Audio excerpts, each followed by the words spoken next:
It's great to see you. Welcome back. This is N-Wealth Conversation hosted here on N-Wealth Money TV. We are continuing with a conversation revolving around psychology. Now, this time round, we are concentrating on the role of parents in financial literacy for their children. And again, to help us with responding to that and just guiding us as parents is my guest, Mercy. Welcome back. You've been a great resource to us. Thank you, Jeff. I'm happy to be here today. Thank you.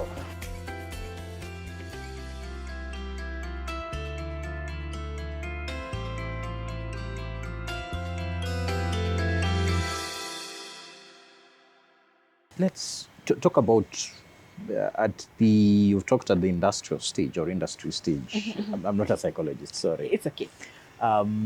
You've talked about them now discovering themselves and knowing what they can do. And you've also now talked about knowing the money can be earned and doing something towards it. As a parent, how do you identify the gift of your child? How do you develop it? And how do you make it earn money for them? I watch and I engage.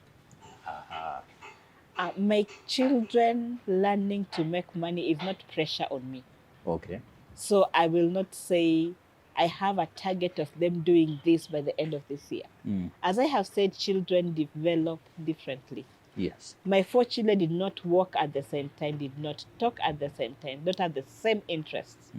So it's good for me to know what does someone have an interest in, and is the interest sustainable? Yes. I'm saying that because those interests a child will have today and next month, they don't have them. Yeah, it's a feeling thing. Yes, so if I'm going to put so much pressure into this, Yes. the child would feel pressure to do something they don't want to do just because mom has an interest in it. Yes. The bangle making, I had watched them do it for quite a while, to the point that they were teaching their friends how to make bangles. And then I saw the sustainability in it. It's something they would still want to do over time. So can you monetize it? And then I'm careful on expecting profit from them. I have done business over the years. I have made more losses than profits. Yes. So I need to teach them how to take failure gracefully. And with the parents of this era, we want our children to be productive. We want them to be leaders. Yes. We don't teach them to accept failure. So a child gets so depressed because I did something and I failed. And as an entrepreneur, the truth is you will fail, not once, not twice. And at times you fail with such a big amount of money. Yes. That getting back to the drawing board and lifting yourself up becomes hard work. Yes. So I teach my children to fail. I let them fail. Children have the capacity to build resilience. Normally, even when they are walking, how many times do they fall? Many times they fall and they rise and they proceed. Yes, human beings are born with a tenacity to always rise again. We keep on clipping it when we do things for them. We're like, no, you can't let me do it. Then they start doubting themselves. And they are unable to do things because we have taught them to doubt. How are we brought up when we were young? Our parents would open that door and we would run out and we would come back to eat food. Yes. We would scratch, we would fall, we would go through all those things. Yeah. But our parents had that confidence in us that we will be fine. Yes. So as parents, even on the finance journey, learn to assure yourself that your child will be fine. Many times I take my children to the doctor, and the doctor tells me, Mercy, go sleep on it and you come back tomorrow. And that time I have panicked. My child is sick. And one time my children's doctor told me, Mercy, many times you treat the parent and the child gets well. Giving the parents the confidence that the child will be well is actually lesson one of financial skills. Not teaching the children, teaching the parents the fact that the children will be well. Because many incapable adults we are having is because the parents kept on picking them up. And the children develop dependency and they become incapable. It becomes a disability, a mental disability that I can't go through this hurdle unless my parent helps me through. What happens when you're not there? What happens when this child is 40 and they're facing a marriage issue? They will be You are lifting not their there. hands and you're not there. Yes. You are not there to pick them up. Yes. So always believe that we are guides. Yes. We are not the end in our children's life.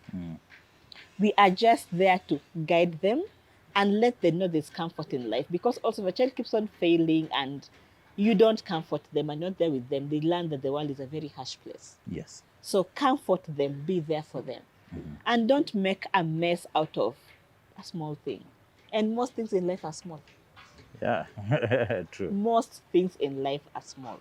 If it's not fatal, Yes. it's small. Uh-huh. If it didn't kill you, Yeah. it's small. Yeah. We crash big cars. Yes. We lose big investments. Letting your mind know that compared to my own life value, this is a small thing will get you far. Wow. Yes. I like that.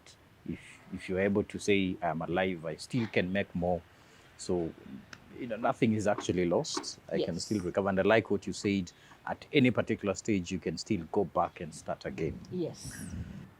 In the conversation we had in our last episode, you said, and we talked about it, we said most of the people who are retiring right now, they are doing what their parents told them to do.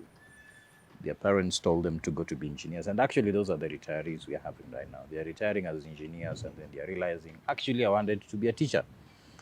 So, how do we avoid repeating that thing? People retiring and realizing that actually they wanted to be footballers. It's an interesting one.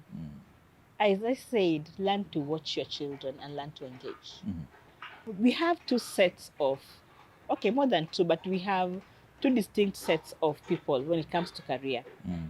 There's that child who will know they want to be a pilot since they were born and they'll be a pilot and they'll be satisfied about it. We have that child who will be an artist today, will be a designer tomorrow, will be a pilot the next day, then they'll be a medical doctor. Then we have those personalities. Yes. And we have them in life. Yes. There's this one who will consistently stick to one thing.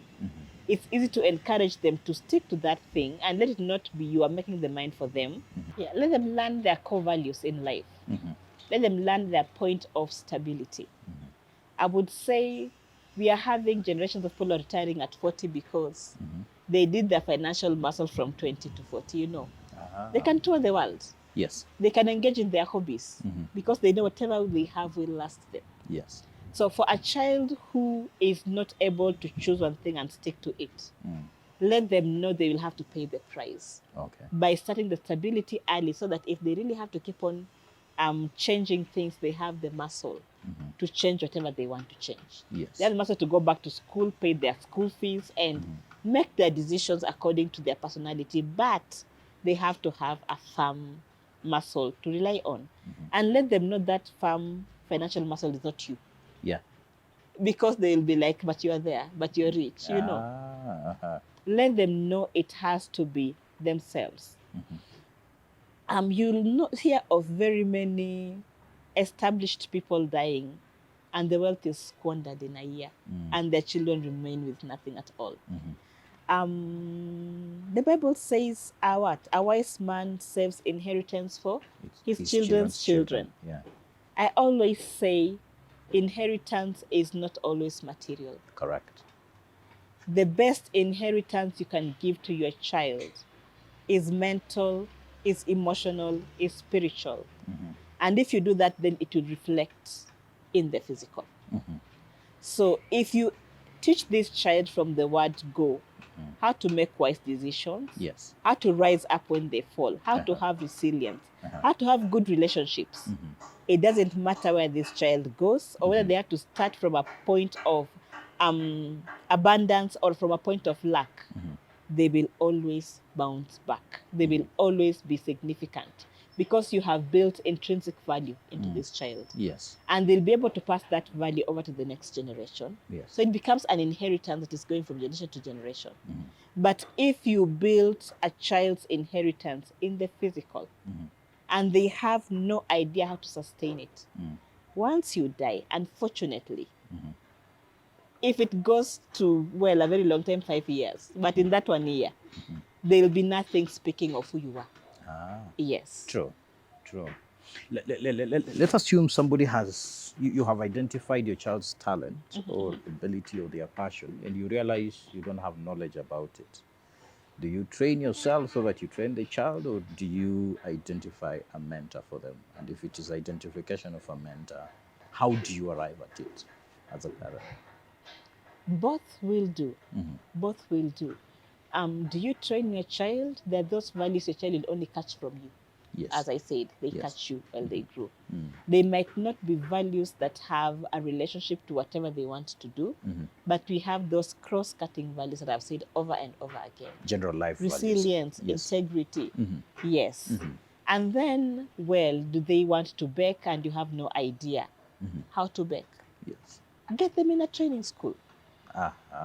The issue is putting your child in a place where you trust. First of all, because a child under 18, you can't just entrust them to anybody. Correct. You have to make sure that the person who is mentoring your child is trustworthy, is safe. Yes. Because you cannot just keep a child in any environment. Correct. And then what you can do is you can teach your children to teach you the skill. When they have come from wherever they have come, sit with them and ask them, so you did cupcakes today. How do I make cupcakes? Yes. There is no lesson you will grasp in life as well as what you have taught someone else. So in them coming to teach you, one, there's that excitement that dad, mom have an interest in what I'm doing, which will really boost their confidence. And then number two, they will learn to know that, to internalize the skill that they have learned. And you will also end up learning a skill that you never really knew. Yes. Well, if you really have an interest to. So look for trustworthy people to work with your children. And it will come back to your own social capital. Your friends, your knowledge, your connections. Yes.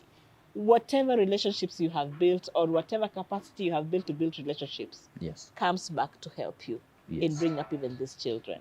You can check with their schools. Correct. There's always a teacher who knows something extra or a student who knows something extra, and let this child be able to build on the skills that they already have. And then teach them how to monetize the skill without you making it a very big deal. Teach them how to monetize the skill slowly and slowly. And then when they learn to monetize, now teach them how to invest. Wow. Because children get this, not even children, we all get this salary excitement, when the money hits the bank, Yes. Yes. and 5 days later, I'm talking about grown-ups, not even children. Yeah, true. So even children go to these things. I have 1,000 shilling, and the first thing they think about is that toy they have been eyeing, Yes. Then they buy that toy, and that evening it's not even there anymore. It broke, Yeah. You no longer have whatever you had. Yes. Or they invest in something that will not get them return. Teach them that money grows. I always say money grows the way trees grow. So have the money, but let them have that conversation of, well, it's good to treat myself. I do percentages with my children. Yes. What percentage do you want to invest in what you want right now? How much do you want to keep? They might not grasp that lesson with the first sale. At the first sale, they just want to spend it. Keep on talking, keep on talking, keep on talking. With time, they'll be able to know I can invest. Yes. Yes. Wow. Thank you very much, Mercy. That was quite interesting. I hope parents, you've picked something on how to build financial literacy in your children, the journey, the stages and all that. Kindly remember to like this video, share it with your circle of friends, those who are parents and those who are aspiring to be parents, so that we learn together and we build, a generation that is going to transform the world that we are in. Thank you very much. See you in the next episode.